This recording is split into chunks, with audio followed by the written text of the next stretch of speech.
안녕하세요. 네, 단대소고 국어를 담당하고 있는 장용훈입니다. 걱정이 좀 많으시죠? 저도 걱정이 많습니다. 이제 국어를 잠깐 설명을 해드릴 텐데, 국어가 실질적으로 학교에서 반영 비율이 높습니다. 국어 반영 비율 낮지 않습니다. 수학, 뭐 여기 얘기하는데 수학 다음에 국어가 높아요. 그런데 이제 아이들 같은 경우에 아무래도 소프트웨어 쪽으로 해서 가다 보니까 국어 쪽을 좀 소홀히 합니다. 근데 이제 간단하게 말씀드리면은 우리 애들이 얼마 정도나 국어 작품, 그냥 문학만 계산해서 얼마 정도를 공부해야 되냐면은 대략 600개 정도 됩니다. 왜 600개라고 말하면은 한 학년에 학력평가를 4개를 보거든요. 그러면 최소 5개년을 봐야 돼요. 5개년을 봐야 되는 게 이제 26년, 27년, 28년이 있겠죠. 그 다음에 과거 거 2년치 합치면 5년이 돼요. 그런데 사실은 그것만 가지고 좀 부족하니까 하나 더 봐야 되긴 하는데 그냥 일반적으로 5년치로 잡아보면서 계산하면은 기본적으로 하나의 학력평가에 8개 정도 문학작품이 있습니다. 그럼 1년에 4번 보면은 48에 32, 32개거든요. 거기에다가 5년치로 계산을 하면은 160개입니다. 그게 1학년이고요. 2학년 때 160개고요. 3학년 160개에다가 모평이라고 해가지고 2개가 더 들어갑니다. 자, 그렇게 되면은 222개 정도 될 겁니다. 그렇게 따지면요, 실질적으로 우리 애들이 해야 될 것이요, 대략 582개 정도 되거든요. 근데 문제는 그것만 가지고는 안 되는 게 고3에 가면은 EBS도 합니다. EBS 수능 특강과 수능 완성은 50% 연계이기 때문에 무조건 해야 되거든요. 그래서 실질적으로 고3 수능 칠 때까지 문학작품 해야 되는 게 수능 완성이랑 수능 특강까지 합쳐가지고 계산하면은 600개에서 700개 정도가 넘어갑니다. 자, 근데 이거를 이제 많이 들어보셨을 텐데 난대소고 같은 경우에는 수능 특근거서 한번 보시고요. 교과서를 거의 쓰지 않고 고3 기출 프린트로 수업한다가 있습니다. 근데 교과서를 잘 안 쓰는 이유가 뭐냐라고 하면은 대체적으로 대치동 권역에서는 교과서를 선정하지만 거의 안 씁니다. 뭘만 쓰냐면 교과서에서 문학작품 일부분만 씁니다. 요번 같은 경우에도 춘향전이라고 하는 작품 하나만 시험범위예요. 그리고 이전에 했었던 중간고사 1학기 때 다 합쳐도 교과서 문학작품 합쳐봤자 5개밖에 안 됩니다. 그러니까 교과서는 사실 거의 장식품입니다. 그러면 뭘 하느냐면은 기출 프린트 같은 걸 주세요. 근데 기출 프린트를 줄 때 약간 일관성이 없어가지고 고3 거를 막 주고 그러거든요.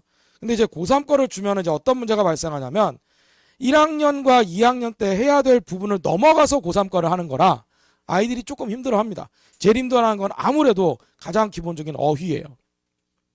그래서 아이들이 내신과 수능을 계산할 때 지금 다 내신 때문에 생각 고민하고 많이 하시는데 사실 내신은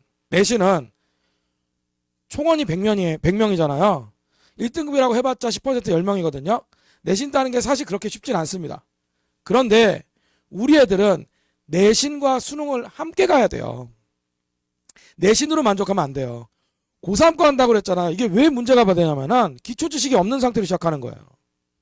예를 들어서 비가 내린다라고 하면은 긍정적인 의미는 생명력이겠지만 부정적인 의미로는 장애물을 상징하거든요. 이게 도식화가 돼 있어요. 사실 문학 작품에는. 그거를 1학년 때 배우고 들어가야 2학년, 3학년 때 또 다른 확장성 작품을 배우거든요. 그게 안 돼요. 거기까지가 제가 몇 개라고 그랬어요. 600에서 700개라고 했잖아요. 실제로 600에서 700개예요. 거기에 교과서 작품들이 받쳐줘야 돼요. 근데 이제 이 얘기가 되게 왜 제가 피를 토하면서 하는 이유가 잠깐 있냐면 우리 아이들이 되게 효율성을 좋아합니다. 그래서 나오는 것만 공부하고 싶어 해요. 그렇게 누구도 못해요. 무슨 작품이 나올지 어떻게 하겠습니까? 그렇죠? 시험에 안 나올 것 같다고 스스로 생각하는 순간 안 합니다. 정말 환장한 게 뭐냐면은 10개, 20개를 더 배워야 된다고 해도 자기가 안 나올 것 같잖아요? 안 합니다. 왠지 자부심이 있어요. 자기는 효율적이다. 효율은 많이 해봐서 나오는 건데요. 많이는 안 했지만 효율을 추구합니다. 그래서 욕을 먹습니다. 진짜 그래요. 얘네들이 아무래도 이렇게 소프트웨어나 이런 쪽 하다 보니까 극대화된 효율을 추구합니다. 이 극대화된 효율은 공부를 한 적은 없습니다. 하지만 본인은 나오는 것만 공부하고 싶어 합니다. 얼마나 웃긴 줄 아세요? 대화가 안 돼요. 그래서 아니 어휘가 너무 떨어져요. 이 어휘가 떨어진 게 뭐냐면은 어느 순간 돼서 딱 책 읽는 게 멈춰요. 문제도 잘 안 풀어요. 왜냐면 풀어도 잘 이해가 안 돼요. 그래서 일단 단대소고는 교과서 잘 안 쓰고 고3 거 쓴다고 했죠.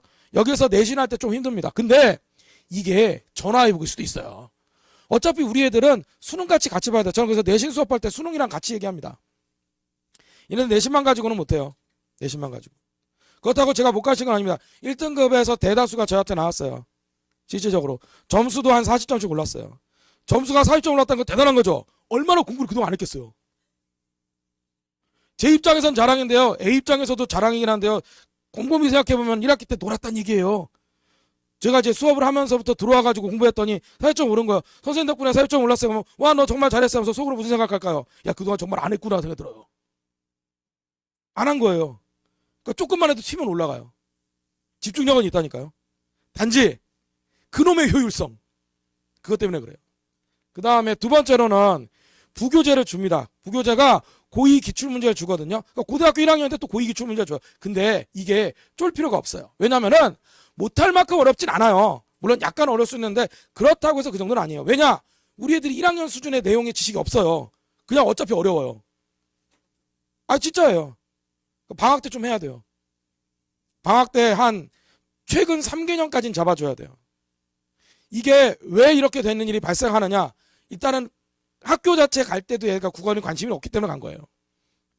이거 어느 정도 스스로 한다고 생각을 해요. 아무리 봐도 아닌데. 어휘 수준이 떨어진다니까요. 카톡이랑 쇼츠만 해가지고. 그런데 간혹 가다 고급 어휘를 구사할 때가 있어요. 게임을 많이 하는 애들이에요. 게임 용어 겁나 잘 알아요. 코딩 이런 것들 보잖아요. 진짜 잘해요. 그런데 그 용어만 알아요. 제가 요번에 이 지문 중에서 경제 지문이 나왔거든요. 경제 지문에서 수요와 공급 이런 거 있잖아요. 수요가 많으면 공급도 늘어나잖아요. 이런 것들 설명하잖아요. 가장 기본 아니겠어요? 아, 사겠다는 사람 많으면 공급도 늘어나겠죠. 그럼 가격은 어떻게 돼요? 가격은 고정되겠죠. 공급이 계속되면, 공급이 줄어들면 가격이 오를 거 아니에요. 이걸 1시간 설명했어요. 선생님, 사는 사람이 많고 파는 사람이 많으면 가격이 오르는 거 아니야? 아니, 가격이 오르겠냐? 공급이 많으면 가격이 그 상태로 유지가 되겠지. 공급이 줄어들면 가격이 오르지. 공급이 줄어들면 못 사잖아요. 그래서 못 사지. 그러면 가격이 떨어지잖아. 아니, 돈을 주고 못 사는데 왜 가격이 떨어져? 네가 생각을 해봐. 자, 이게 1시간 걸려요. 자, 이 재밌는 얘기가 앞쪽 애들은 알아듣고요. 질문을 하고요. 이쪽 애들은 이미 먼 나라 이웃 나라예요. 왜 처음에 못 알아들었잖아. 계속 못 알아듣고 있는 거예요. 자, 근데 수요와 공급 이거를 설명하는 게 문제가 아니라 이거 다음이 중요한 게 지문이거든요. 자, 어떻게 생각하시겠어요? 이게요, 실제로 국어를 접하는 태도예요. 태도라고. 이거는 모든 학생들이 다 비슷하긴 한데 이게 어떻게 받아들이냐의 문제예요. 그래서 제가 수요 공급 설명해서 미치는 거예요. 이게 대단한 것도 아니거든요. 주식 같은 것도 가끔 지문에 나옵니다. 오를 때 어떻고 내릴 때 어떻고 막 이런 것들, 이게 뭐 캔들 모양 뭐 이런 것들 설명하는 지문이 있어요.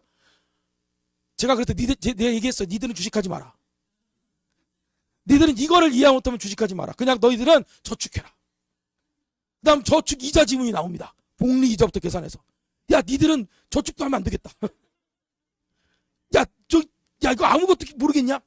내 설명이 어렵냐? 미칩니다. 자, 이게 수준의 문제가 아닙니다. 진짜 기초부터 단단히 잡아야 돼요. 근데 기초가 조금 부족해서 그래요. 많이 부족해서 그래요. 그다음 세 번째로 보시면은 문법 같은 경우 독서나 뭐 수능형 보기 활용한다고 되어 있는데 사실 암기 많이 필요합니다. 문법에 암기 있다는 거 아시죠? 요번에 시험 범위가 한글 맞춤법입니다. 한글 맞춤법 암기 맞는데요. 암기했을 때 보기를 주면은 암기에 대한 부담감은 사실은 줄어드는 거예요. 이게 수능형 문제예요. 그냥 외운 거 통째로 내라고 하진 않아요. 다만 서술형이 있으니까 서술형 쓸 때 조금 힘든 것뿐이지 실질적으로 문제를 할 때 얘네들이 보기 가지고 판단할 수 있습니다. 그러면 어떻게 공부하는 게 좋으냐 라는 생각이 들잖아요. 제가 애들 1등급도 만들고 뭐 성적도 올리고 다 해봤다고 했지만 결론적으로 얘기하면 아이들이 할 수 있을 만큼의 수준의 단계별로 갈 필요가 있어요.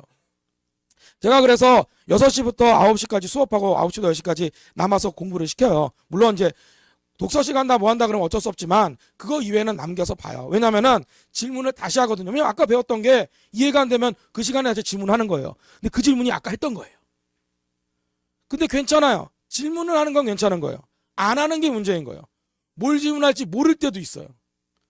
문제를 풀면 이해가 안 되잖아요. 애들이 질문하는 연습을 안 해봤어요. 진짜로 안 해봤어요. 카톡 보내는 것도 귀찮은 거예요. 솔직히 남자애들 카톡은 대부분 응으로 끝납니다. 응 아니로 끝나거든요. 이거를 저한테 길게 질문한다는 자체가 스트레스예요. 사진을 누르는 것도 고통이에요. 길게 보내고 싶지 않죠. 요거 훈련시키는 건 돼요. 일단 국어는 우리 애들 입장에선 질문이 많아야 돼요. 이상한 질문도 괜찮고 다 괜찮아요. 일단 할 수 있으면 돼요. 그 단계까지는 제가 만들어요. 왜? 안 하면 혼나니까요. 성적을 올린다는 건 스스로 어느 정도 해야 돼요. 제가 받쳐주는 거는 잘 받쳐주죠, 당연히. 무슨 자료. 자료 주는 게 어려운 게 아니에요. 자료를 읽게 만들어야죠. 그렇잖아요. 수준이 높고 낮은 게 중요한 게 아니에요. 고3 걸 왜 못 풀겠어요? 고3 걸 할 수 있는 방법을 알려주면 되죠. 그러니까 제가 애들한테 험한 말이 나가죠. 괜찮아요. 남자들이라서 좋아해요. 험한 말 하면 웃고 좋아해요. 막 와 나한테 욕했어 그럼 좋아해요. 가끔보다 얘네들은 뭔가 좀 이상하구나 많이 생각합니다. 좋은 말 해주면 선생님 왜 그러세요 그러고 나쁜 말 해주면 좋아해요. 우리 애들이 순박합니다.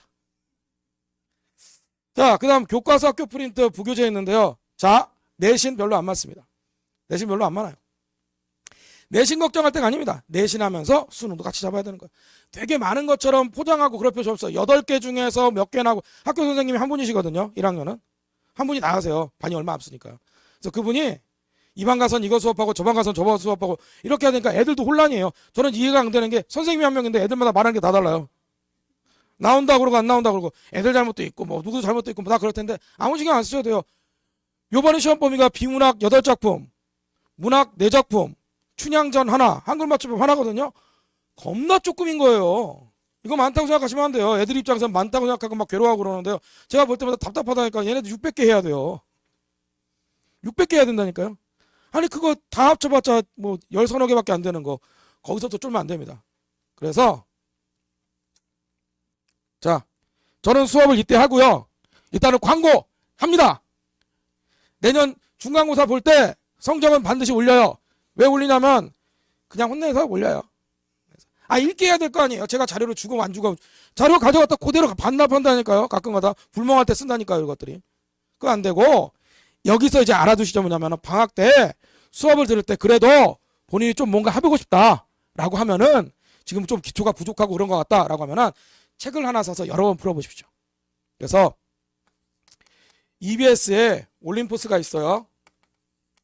수준상으로 볼 때 올림포스 보면은 국어가 있고요. 문학이 있고요. 독서가 있어요. 문법도 있긴 한데 문법은 지금만 안 하셔도 돼요. 문법은 좀 암기가 필요해서 그래요. 국어 풀었는데 수준에 맞으면 요거 가지고 풀면 되고요. 요거 좀 쉽다라고 하면 둘 다 사서 풀든지 하면 돼요. 둘 다 사서. 문학이든 독서든. 왜 EBS 걸 쓰냐면 좋아서 쓴다기보다는 수능에 직결되기 때문에 그렇습니다. 그렇죠? 기출문제는 하고 나서 공부하시면 돼요. 기출문제 혼자 하기 좀 힘들어요. 문법은 혼자 외우기 좀 힘들어요. 그걸 다 외웠으면은 적용하는 문제가 있기 때문에 그거는 어쩔 수 없이 학원의 도움을 좀 받으셔야 되고요. 요거를 푸는데 5번에서 10번 정도는 해야 됩니다. 같은 내용을. 이게 처음 풀 때는 일주일 걸리는데 마지막 풀 때는 30분에 끝납니다. 이러면은 읽을 때 속도가 굉장히 빨라져요. 되게 어려운 과정이에요. 어려운 과정입니다. 제가 요걸 알려드리는 이유는 혹여나 혼자도 공부하고 싶다. 그래도 자기가 실력을 좀 키우고 싶다라고 하면은 한 권짜리 보면 됩니다. 이 상태로 하나, 둘, 셋 단계별로 높여가세요. 그 다음에 뭐 하냐면 EBS 기출문제가 있습니다. 기출로 넘어가시면 돼요. 그게 단계별로 가잖아요. 그게 혼자 공부했을 때 가장 좋아요. 혼자 공부하기 할 때. 근데 지금 당장 혼자 공부하기 싫으면 보내시면 됩니다. 보내시면은 수많은 억압과 탄압 속에서 자 이렇게 돼 있고요. 제가 이제 과제나 뭐 이런 것도 있는데 뭐 한정된 시간에서 프린트 보시면 됩니다. 프린트 보시면 되고요. 자 마지막으로 이제 3가지 말씀 마무리 짓을게요. 문학은 학평 수준을 많이 봐야 돼요. 진짜 많이 봐야 돼요. 우리 애도 공부 절대량이 정말 적어요. 국어 절대량은 정말 적습니다. 독서는 경제과학 지문 위주로 해야 됩니다. 진짜 이해 못해요. 이 부분은 진짜 이해 못하는 건 솔직히 말해서 애들 잘못은 아닙니다. 교육과정상의 문제가 있어요. 이걸 안 해줍니다. 문법은 미리 암기해야 되는데 암기하는 건 역시 정리해 줄 겁니다. 그런데 암기의 가장 큰 초점은 안 까먹는 겁니다. 그래서 안 까먹으려면 반복하는 게 좋은데 공부할 때 이제 하나만 딱 아시면 돼요. 반복이 제일 중요합니다. 그래서 반복하는 형태로 제가 성적도 많이 올리고요. 그리고요 1등급이든 2등급이든 상관없습니다. 반복하면 무조건 오르게끔 만들어집니다. 그래서 여기까지 해서 국어는 많이 짓도록 하겠습니다. 감사합니다.